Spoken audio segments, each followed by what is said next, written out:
تحس ان الشناوي ما بيشوفش الكور البعيده. لا خلاص ندي فرصه بقى لمصطفى شوبير. يعني انت يا شناوي امبارح انا ما شفتلكش مثلا ان انت صديت كوره واحده، 4 كورات اتشاطوا عليك، سواء كوره بالهيد وكوره من بره ال 18 وكوره من بره ال 25 يارده وتخش عليك. انت ما بتترميش خالص يا شناوي. لا يا شناوي هنا في علامه استفهام. الشناوي احنا بنوجه لك الشكر وبنقول لك كفايه لحد كده، خلاص ندي فرصه لمصطفى شوبير. عمر كمال عبد الواحد كفايه كده يا عمر، بجد كفايه يا عمر، ارحمونا يا جماعه. امبارح الماتش كان سهل نطلع منه كسبانين 6 و7. يعني ايه وسام ابو علي خرج محدش يعرف اللي هو يجيب اجوان. جرادي شار يعني اثبت ان هو خلاص الصفقه فاشله. جرادي شار كذا كوره قدام الجون امبارح، ولا اما بتتقطع منه لا اما بتضيع منه لا اما بيشوطها جنب الجون. يعني هنا في علامه استفهام. حمدي فتحي يعني مش موفق خالص. ديانج اثبت ان هو ما ينفعش يتباع.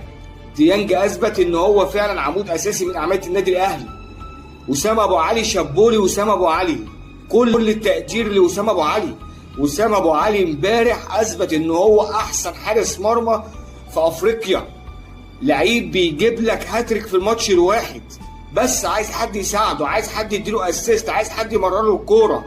وسام ابو علي اثبت ان هو مثال فعلا للمهاجم الراس الحربه المتكامل، مفيش كلام. عندك محمد بن رمضان شابول. محمد بن رمضان جايب جول عالمي. محمد بن رمضان مفيش خلاف عليه. محمد بن رمضان اللي هو عايزه. محمد بن رمضان اثبت فعلا ان هو واحد عمود اساسي من اعمده النادي الاهلي، من الناس اللي هي فعلا تستحق تلبس التيشيرت الاحمر وتكمل في النادي الاهلي. في لعيبه لا تصلح. كوكا مع السلامه يا كوكا، كفايه كفايه بجد. اشرف داري كفايه. يعني احنا مش عارفين نعوض محمد عبد المنعم. مش عارفين نعوض محمد عبد المنعم لحد دلوقتي يا جماعه، والله بجد حرام. الدفاع امبارح كل ما نجيب جون الكوره يا دوبك يسنطروا يشوطوا على الشناوي من بعيد تخش جون. الشناوي ما بيترميش على اي كوره جايه من بعيد. الشناوي